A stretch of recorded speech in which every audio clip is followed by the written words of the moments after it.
Hello friends, if you want to learn NCERT Science, you are at the right place. I am Rajpal Singh and you are watching Easy Science with Rajpal. Please hit the subscribe button and press the bell icon for my latest videos. Let's learn science.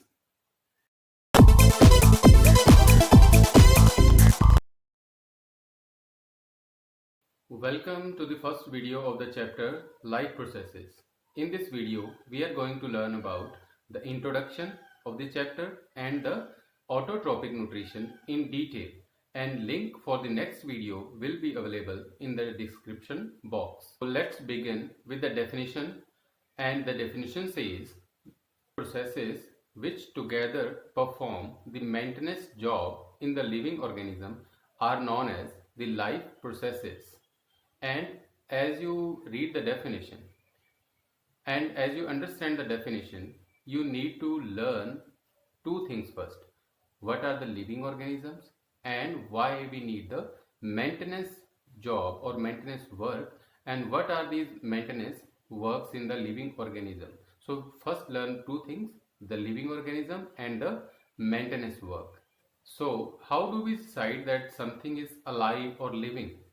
We see that if dog is running, a man is speaking, we say that they are alive, and because we see them as some movement. And if the dog is sleeping, you see them, it is breathing.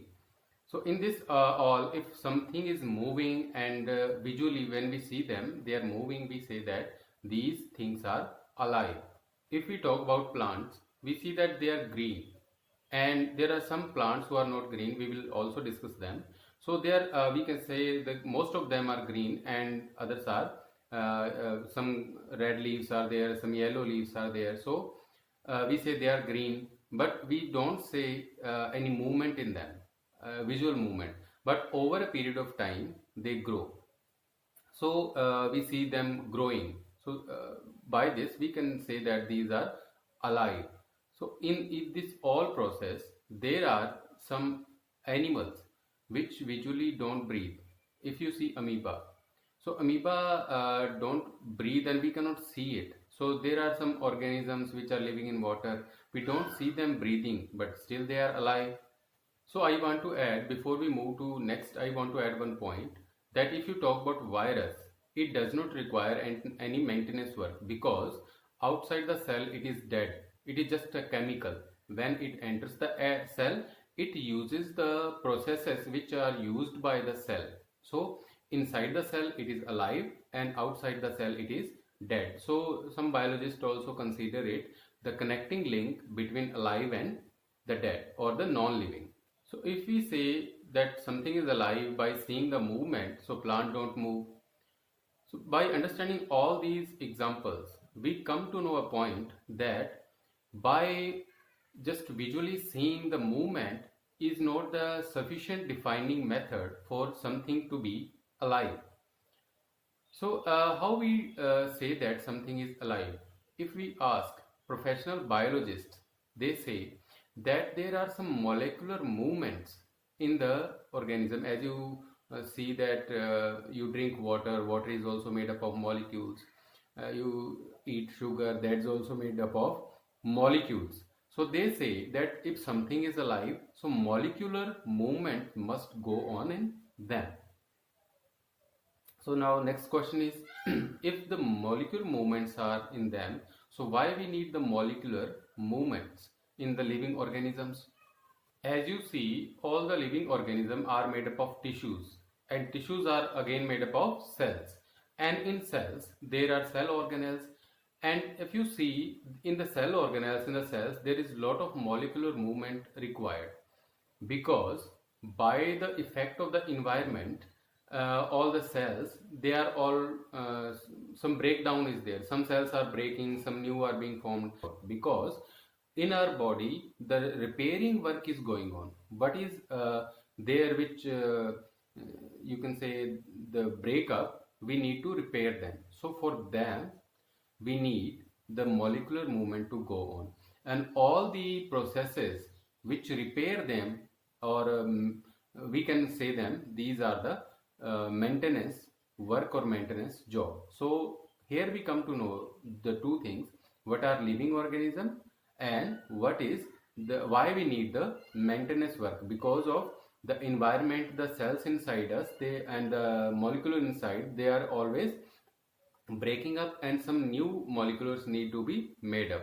So in living organism, the maintenance work must be going on, otherwise the organism would not be living longer, because if they break up after some time they would collapse. So to maintain life, the maintenance job or the maintenance work is required, and all these maintenance processes are called life processes. So now here is how many type of life processes are there. There are 7 life processes. We collectively call them Miss Grant.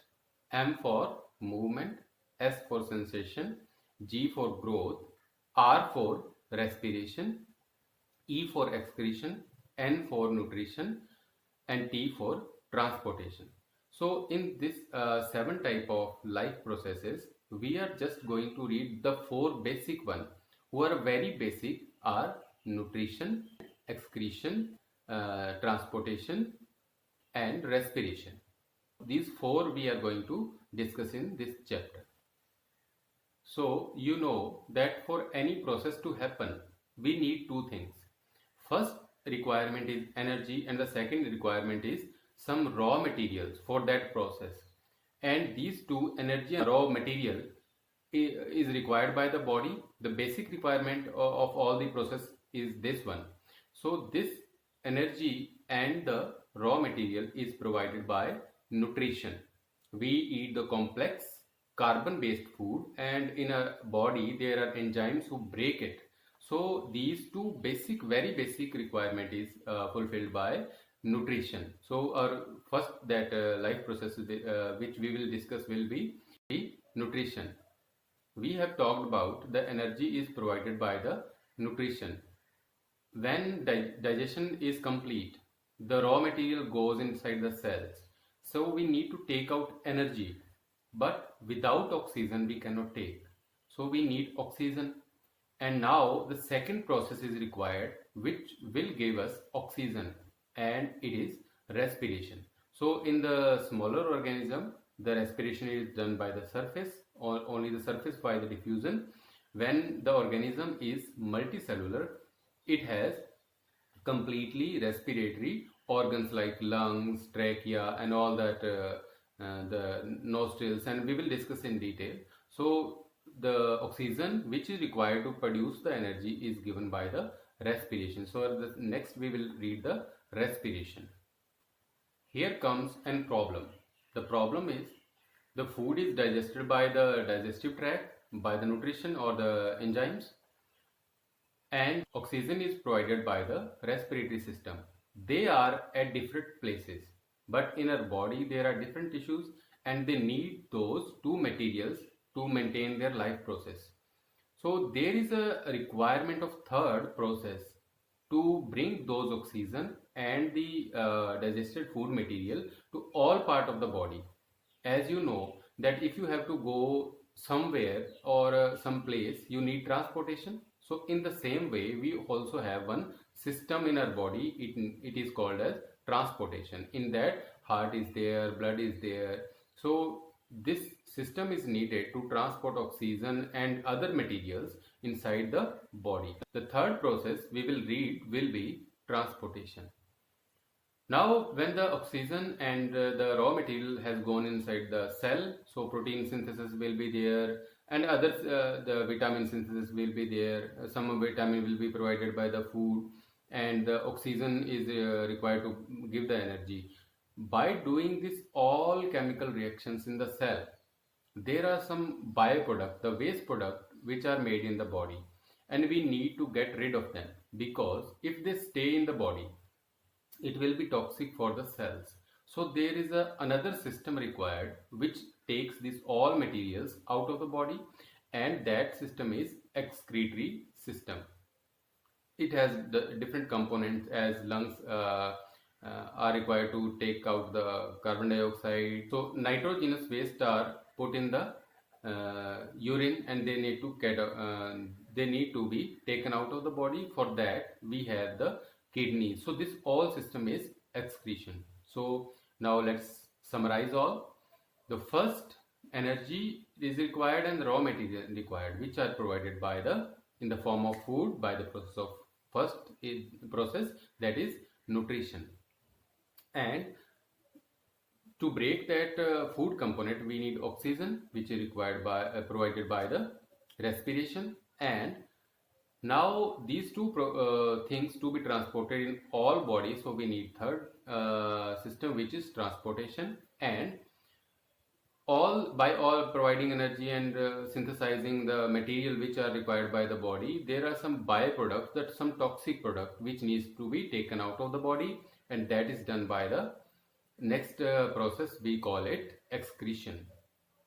Now let's understand the first process, nutrition. Nutrition is of two types.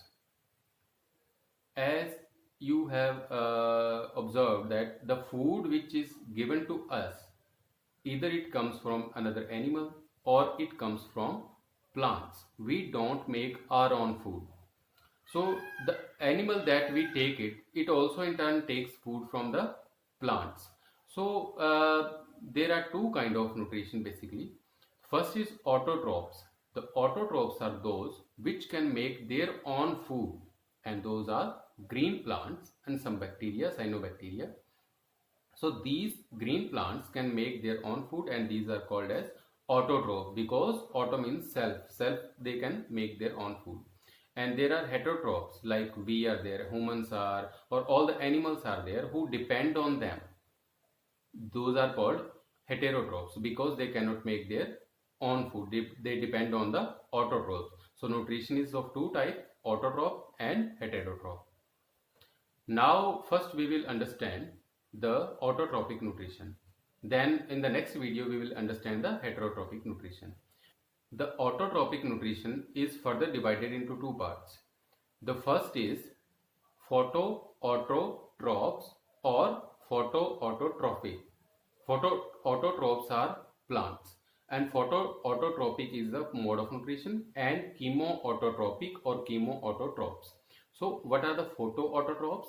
Those organisms like plants, they make their own food by the process of photosynthesis. Those who can do the photosynthesis are known as photoautotrophs. So what is photosynthesis?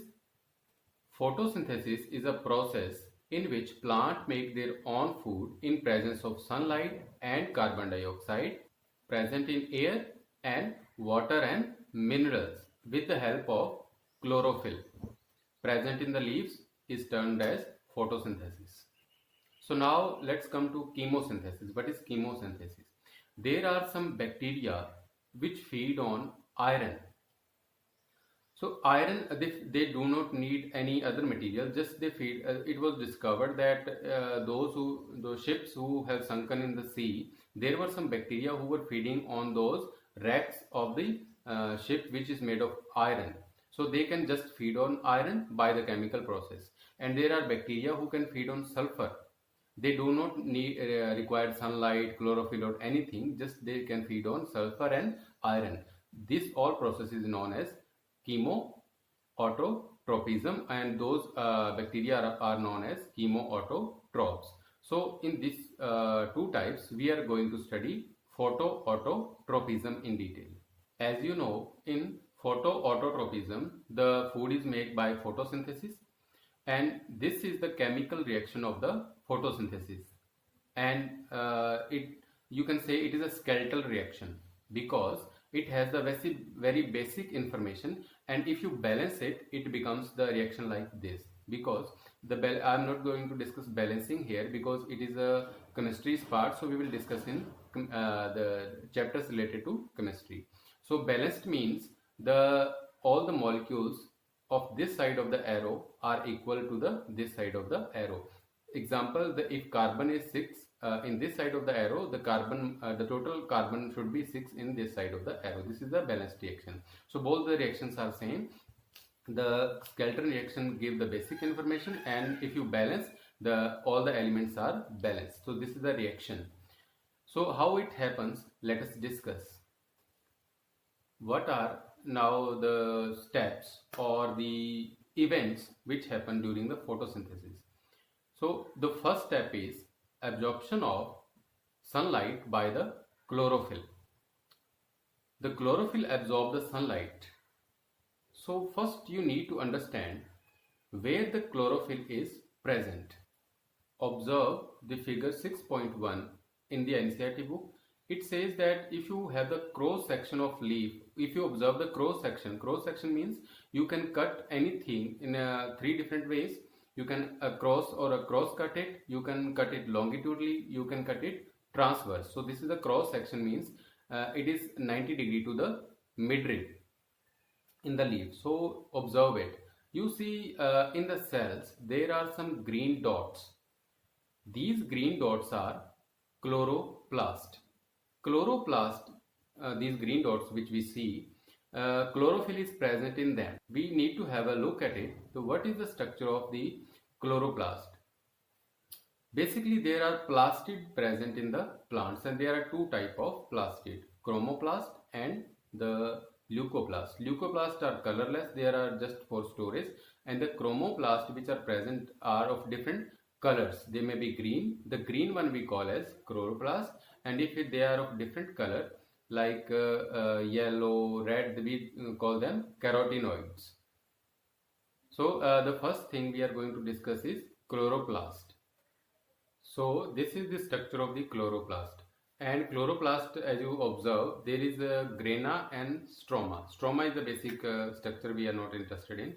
And grana, as you see grana, there are small structures which are stacked up together. We call them thylakoid. And in each thylakoid, there is a chloroplast present which absorb the sunlight. So the first step is complete, and the absorption of sunlight by the chlorophyll. The second step is conversion of this light energy into chemical energy and splitting of water molecule. So there are 2 points summarized in the 1 point. The first is conversion of light energy into chemical energy.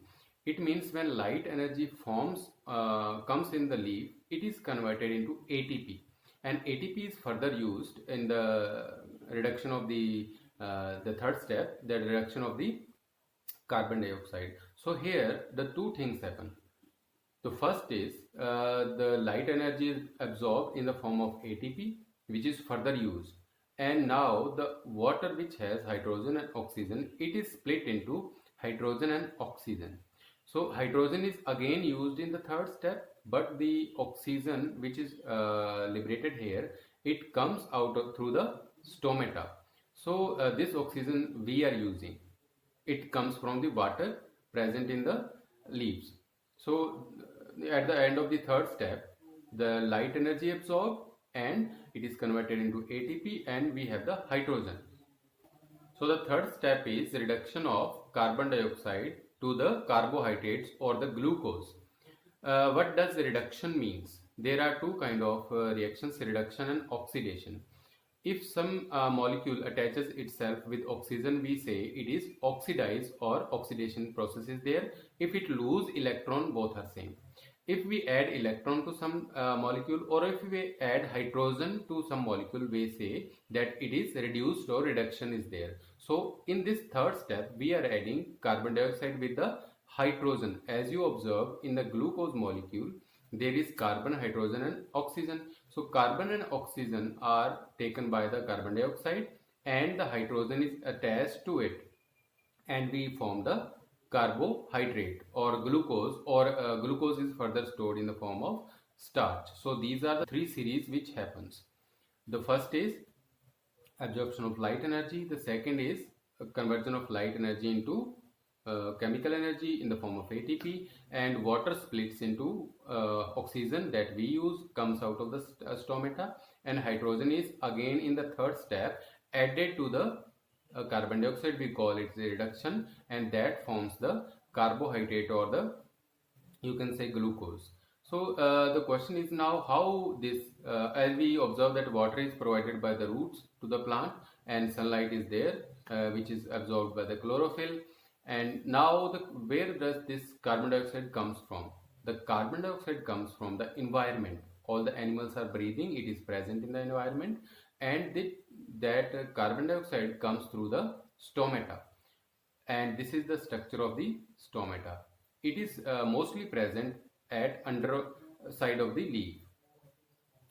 So you see that this stomata has two cells. We call them guard cells, and we need to, because if every time the stomata are open, it can make the plant loss of water. Plant can lose excess water. So stomata need to be closed when not required, and need to be open when required. So how does this happen? As you observe these two images, in which the first the stomata is open, the second stomata is closed. So when plant has to open the stomata, it by the process of osmosis, these guard cells take in water and swell up. By swelling up, the stomata opens, and if they has to close, they lose the water by exosmosis. By endosmosis they take the water, and by exosmosis they lose the water. When they lose the water, the cell shrinks, or the that stomata closes. As in the desert plant, what they do, if they open their stomata during the day, so there is excess loss of water and they cannot afford it. So what they do, they in the night they open the stomata and take all the carbon dioxide in, and convert this carbon dioxide into an intermediate. Intermediate means a form of carbon dioxide which is not carbon dioxide, but it is some other molecules are attached to it. Intermediates are those compounds. Suppose you want to convert water into hydrogen and oxygen, so directly they don't convert. There will be an intermediate in between form. It will not be water, it will not be hydrogen and oxygen. So in this same way, those desert plant has to use this carbon dioxide during the day, so they convert into an intermediate and in between form, which can be used during the day. So during the day they close the stomata, there is no loss of water, and that stored carbon dioxide now used to make, in the third step, as you see, reduction of carbon dioxide to the carbohydrates. So this is all the events that happen during the photosynthesis. So you are very much now clear with the photosynthesis, how it happens, where it happens, and what is the after product of it. The glucose is made, which is stored in the plants in the form of starch. In the third step, the reduction of carbon dioxide happens with a long chemical reaction. We summarize them as a Calvin cycle. It's the cycle of all reactions that you are not supposed to read it now. You will read in higher classes. So this is all about the photosynthesis. So in this whole process of photosynthesis, you have observed that chlorophyll is helpful, carbon dioxide is there, sunlight is there. So how we can prove them? How we can say and demonstrate that these are very much essential for the photosynthesis? So in the coming part of the video, we will do activities. By activities, we will demonstrate that these are very much essential for the photosynthesis. If one of them is not present, photosynthesis will never happen. So let's focus on the first activity, 6.1.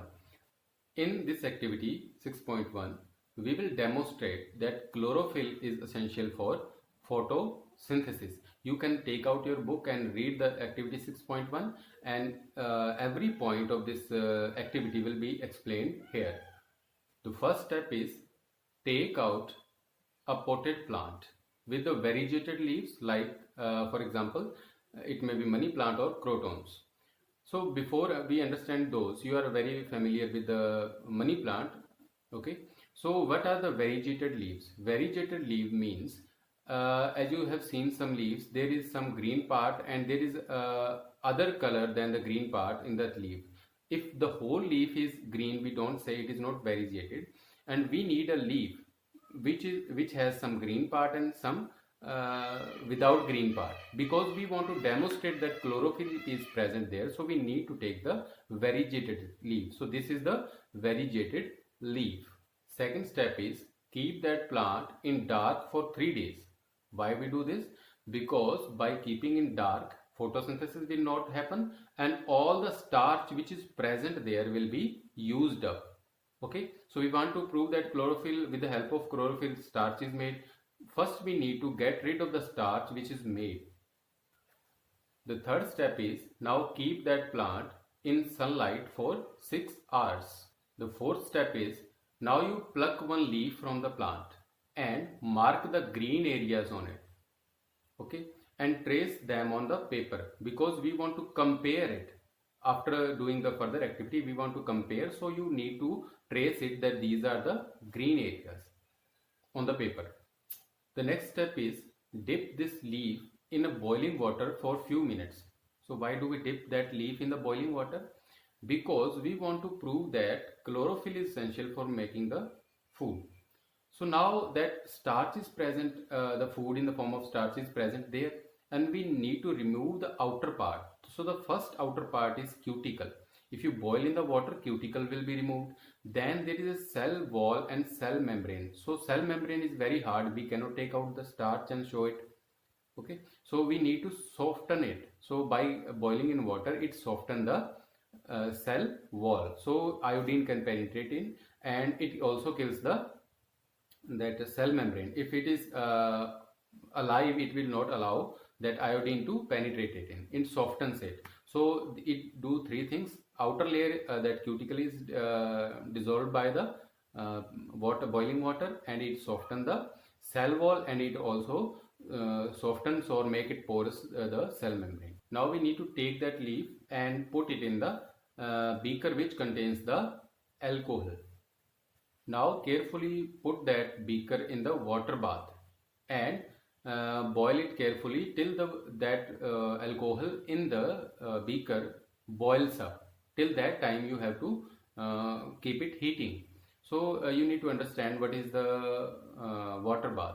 When you this is the type of the water bath. You have to heat something in the water, dipped in the water. If you take some test tube or beaker, you want to heat in the water, that is simply the water bath. So next step is what happens to the color of the leaf and what happens to the color of the solution. The answer is why we dip that leaf in the alcohol, because alcohol takes out that chlorophyll from the leaf. In the cells chlorophyll is present, so it takes out chlorophyll. When it takes out chlorophyll, what happens to color of the leaf? Leaf becomes a little bit colorless. When it takes out that chlorophyll, it comes in the alcohol, so that solution also become green color. Now take that leaf and dip in the dilute solution of iodine. So dilute solution means the iodine is present in less amount. If concentrated is there, iodine is present in more amount. Concentration mean in more amount and dilute mean in less amount. So you dip in that, and again you take that leaf and rinse off the extra iodine by you can dip in the water, and now you see these two leaves. So all the area that was green becomes blue or blue black, because when iodine is put on the starch, it turns blue black or simply blue. So by this activity we can say that chlorophyll is essential for the photosynthesis or the production of the starch, because only the green areas, all of you know that green is the chlorophyll, only the green areas, that's why we also take the variegated leaf, because in the green area the chlorophyll is present and only that green area turns blue. So this says that chlorophyll is essential for photosynthesis. So now let's take up activity 6.2. It is to demonstrate that carbon dioxide is necessary for photosynthesis. So in the first step, take two healthy potted plants which are nearly of the same size. As you have done in the previous activity 6.1, the next step is keep them in dark for 3 days. When you keep them in dark for 3 days, all the food in the form of starch gets used up. Now place these two potted plants on different or separate glass plates. Now take a watch glass. This is the watch glass simply. It is used in chemistry lab. So you take a watch glass and put potassium hydroxide in it and place it by the side of one of the plant, because the potassium hydroxide has the ability to absorb the carbon dioxide. It absorbs all the carbon dioxide which is present around it. So we need to take carbon dioxide from one of the plant. Now cover both the plants with the separate bell jars. Use Vaseline to seal the bottom of the jars, because if you don't seal, the carbon dioxide can from the environment, carbon dioxide can enter into the jars and our activity will be of no use. We want to stop the carbon dioxide from entering in the jars, because we want to demonstrate, because carbon dioxide is necessary for the photosynthesis. Keep these two plants in sunlight for 2 to 3 hours. So now pluck one each leaf from each plant and test this with the iodine, as you have tested in activity 6.1, and test this with the iodine. You put the iodine. One of the leaf which of the plant which in which there was no potassium hydroxide, because carbon dioxide was present in that, it will turn blue after adding the iodine. Because of the carbon dioxide, the starch was made. In the second plant, we have put the potassium hydroxide, which absorbed all the carbon dioxide from the jar, and that plant, the leaf doesn't turn blue because it could not make the starch. So by this we can say that carbon dioxide is necessary for photosynthesis. In our NCERT book, it is written that can we design an activity to demonstrate that sunlight is also essential for the photosynthesis. So yes, we can design it, and this is how we design it. So first point, take one potted plant in the same way. Keep that plant in dark room for 24 hours or 2 days. You can minimum 24 hours are required. So take that plant in dark for 24 hours. Now cover one leaf with the black paper. As you know that black, if something is black, it absorbs all the light. It does not allow light to pass. All the black color absorb light and they become warm. Of all of you know it. So all the white which reflect the light, all the black which absorb the light. So when you cover one part of the leaf with the black paper, it does not allow light to enter in that part of the leaf, and the sunlight is not available to the chlorophyll, and chlorophyll cannot synthesize the starch with the help of the sunlight, which is not available. So now after 5 or 6 hours you put in the sunshine, and now take that leaf which has the black covering. So now again you put the iodine solution as you have put in the previous activities.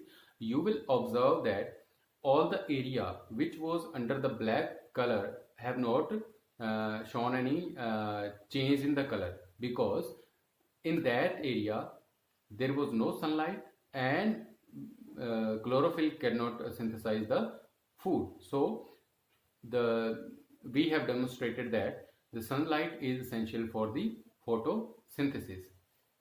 Okay, so this was all about the autotrophic mode of nutrition. In the next video, we will be talking about the heterotrophic mode of nutrition. Stay tuned. Thank you very much.